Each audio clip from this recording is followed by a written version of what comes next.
Hey you guys, let's do lunch. Chick-fil-A chicken salad sandwich.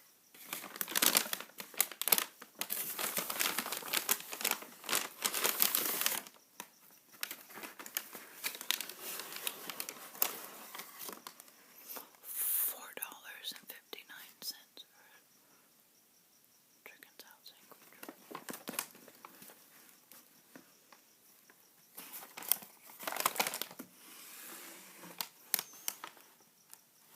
Chick-fil-A one up.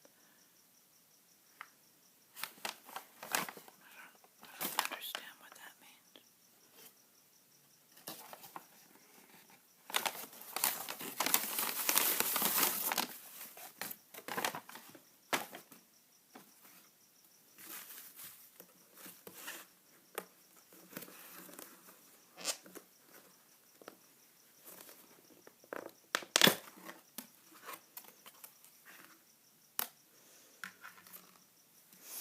Did I ever tell you guys the story of the time I had to dial 911? And my daughter, it's not funny, but when I think of it now, it's funny, but I had to call 911 at the park, and my daughter was like 2 or 3 years old. Look.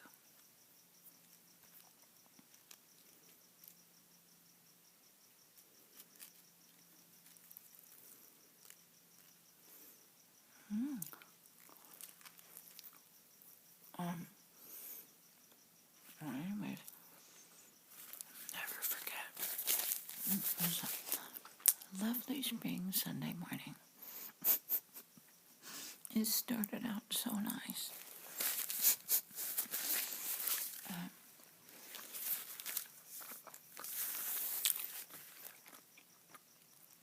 So this had to have been in the late 80s. You know, when everybody was still getting newspapers. My husband was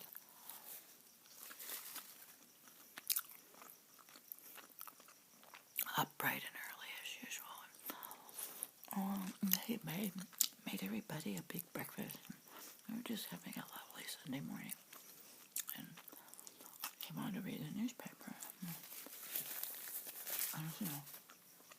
Aren't you going to come to the park with us?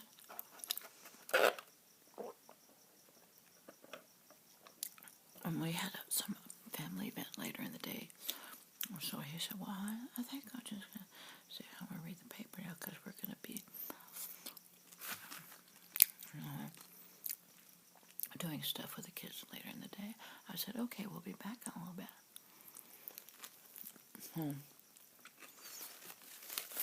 This park, when our kids were little,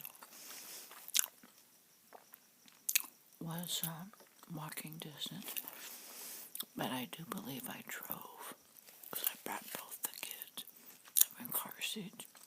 It's just easier to drive them. So we get there, typical fun Sunday morning. There's just one other mom and her kid and another parent sitting on the bench.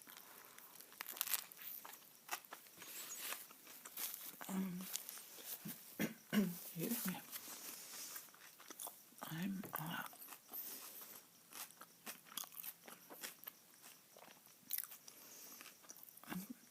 kind of not paying that much attention to the 3-year-old because he's pretty responsible.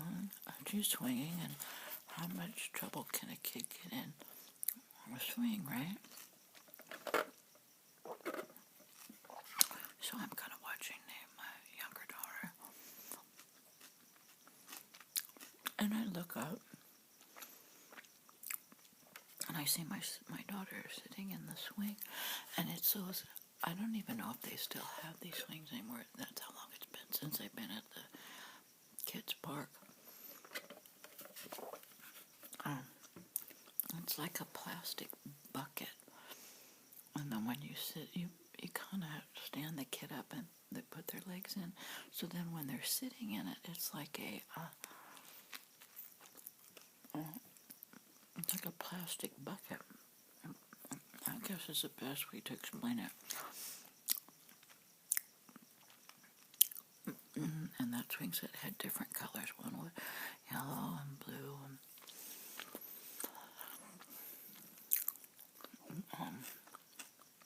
So what she had done is instead of sticking her feet through the leg, she plopped her bottom down and her knees were up to her chest.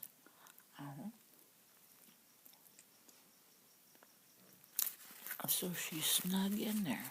She's sitting in it with her bottom down to the bottom and her knees up to her chest. And she's having a good time.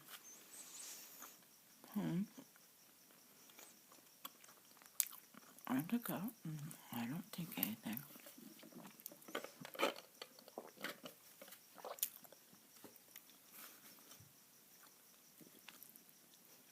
So then the other daughter wants to go swing. I put her in,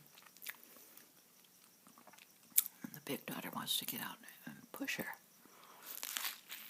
Right? She can't get out. I'm still not panicked yet. I go to lift her out of swing, and I can't get her out because it was too tight. So I put one arm around her, pulling up on her chest, and my other hand is pulling down on the swing. Nothing.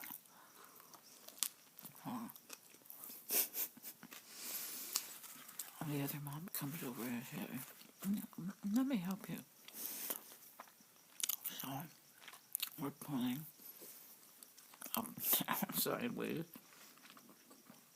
And my other daughter is sitting in the swing watching this whole thing. It was kind of funny. Okay. So,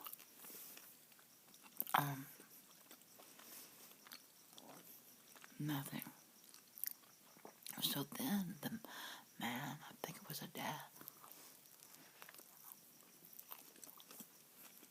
he comes over, somehow tries to help, still nothing. At this point, I'm panicked. This was back before everybody and their mother had a cell phone. And I'm really getting panicked because I could see her feet are totally turning blue. Because who knows how long she had been sitting in there. Because I didn't think it was a problem and she wasn't complaining. And really, she still wasn't complaining. She just wanted to get out and push her sister on the swing. And she wasn't in pain or complaining, which was good because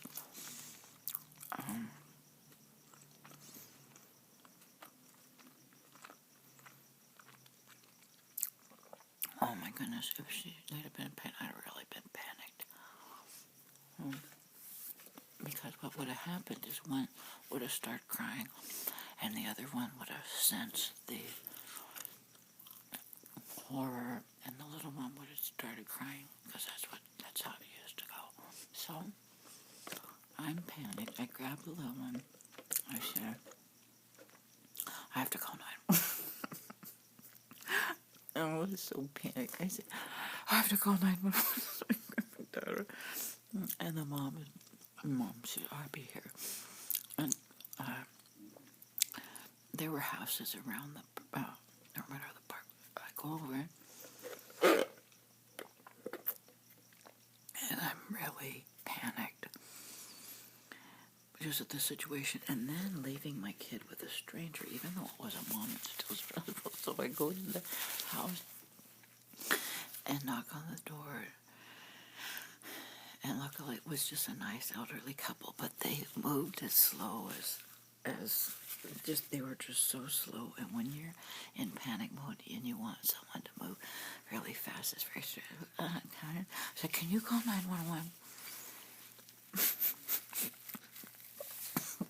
My daughter's stuck in my daughter's stuck in the swing, and we need the paramedic now. I can't get her out. And they look at me and they said, what? And I'll never forget. It was like my worst nightmare.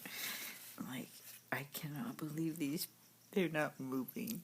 I said, I need help. Can you dial 911? And they wanted me to come in and dial. I said, will you come in?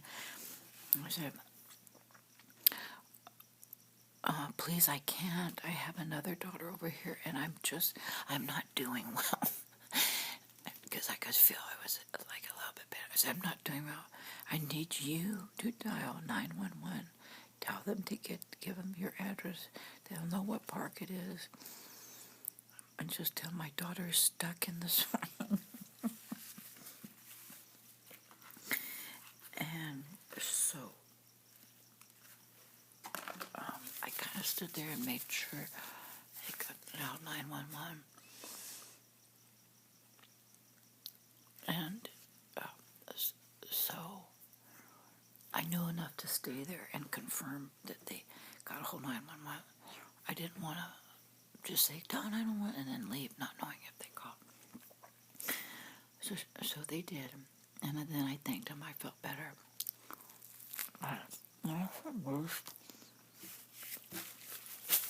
the worst feeling in the world, when you need people to move fast and act now. And they can't sense the urgency over there. So I'm heading back to the swing set. Because I could always see the swing set I always had eye shot of the swing set, so it was never out of my sight. As I was walking there, I could hear the sirens.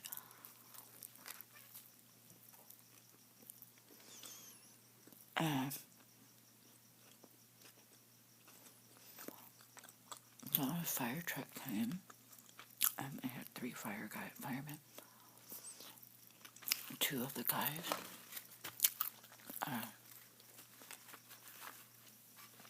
within like a second got her out, and they were doing what looked like the same maneuver we were doing. One held the swing bucket at the bottom, the other one pulled it up, and boom, she came out just so easy. They saw that her feet were blue, so they didn't set her down right away to walk. They just had him one of the firefighters had his knee, so she could sit on his knee, and she was just happy as a jaybird.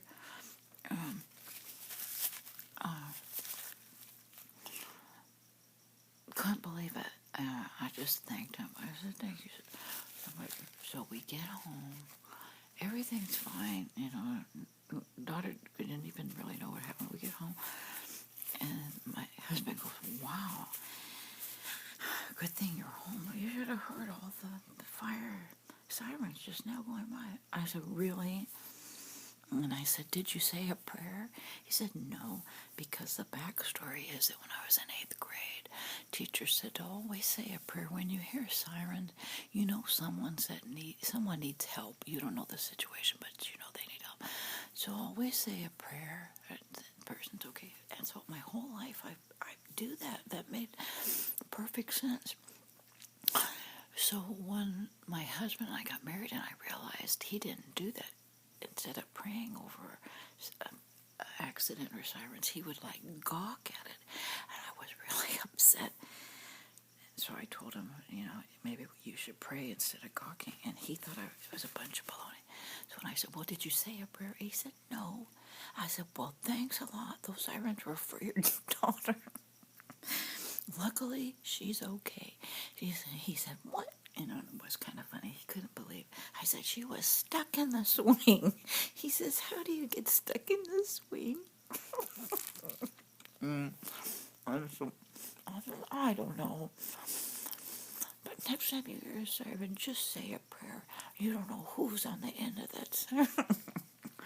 Anyway, that's my 911 story time for the day. Thanks for watching.